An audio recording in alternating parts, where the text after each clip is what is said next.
Welcome again to Joe Stunner Boxing. So Jordan Thompson retains his IBF European Cruiserweight title, whatever the hell that is.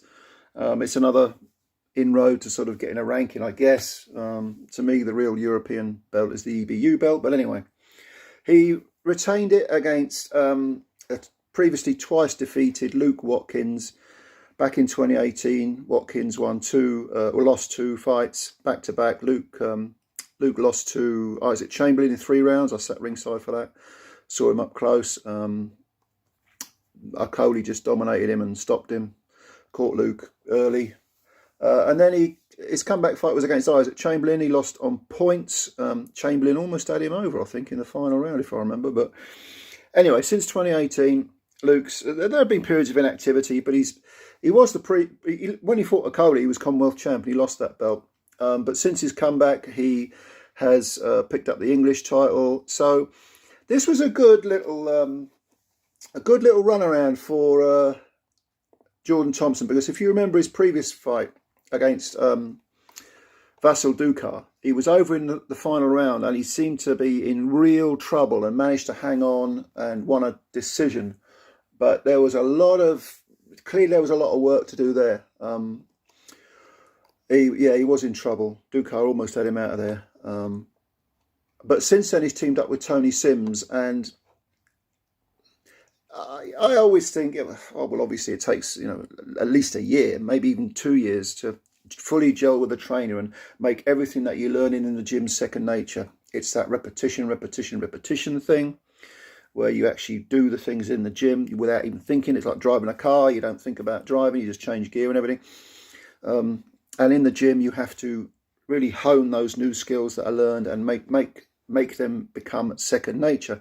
And there wasn't a lot of that on display against Watkins, although to Jordan Thompson's credit, he did listen to his corner very sort of attentively, which was good.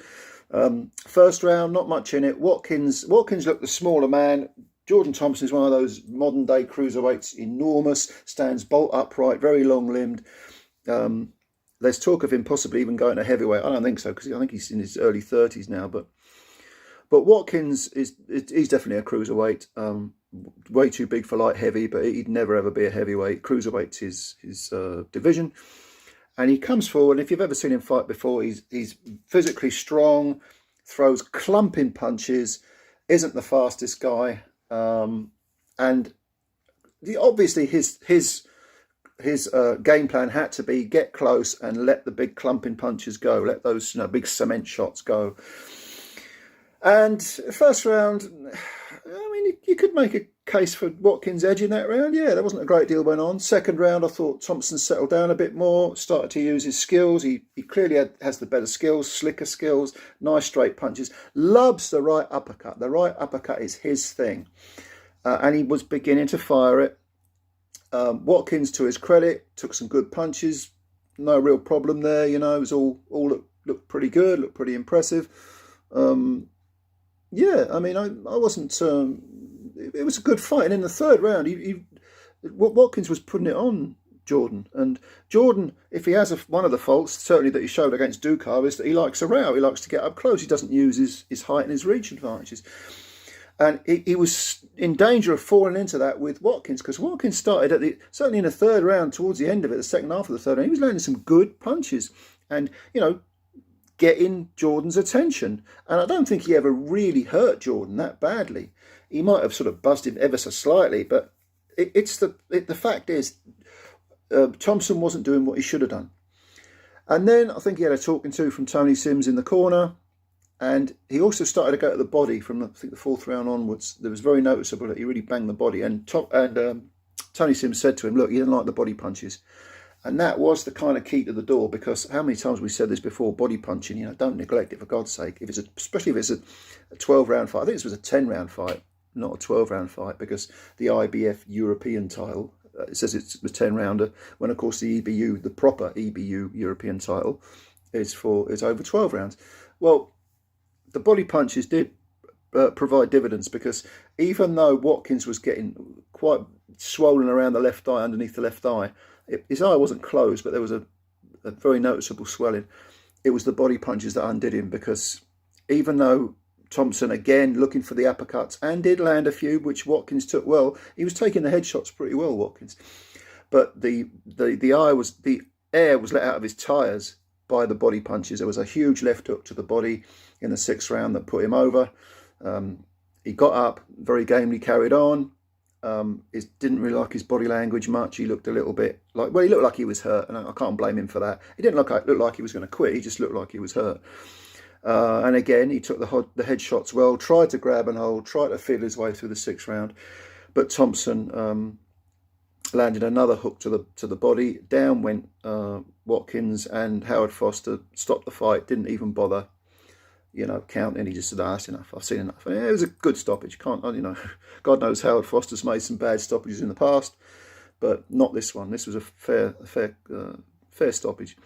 So Jordan Thompson moves on. In the post-fight interview, Sims was with him, and he said, I love Tony Sims. He's a great guy. He's got tremendous experience and knowledge, and I want some of that. And he described this fight against, again, the English champion, a good domestic level fighter, described it as a learning experience, which is good to hear.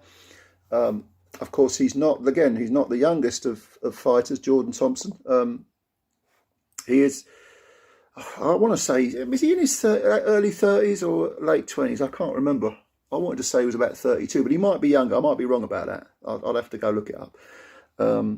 But he's certainly in his late 20s. I mean, he's 28, 29, 30, 31, 32, that sort of age. And yeah, that's no problem.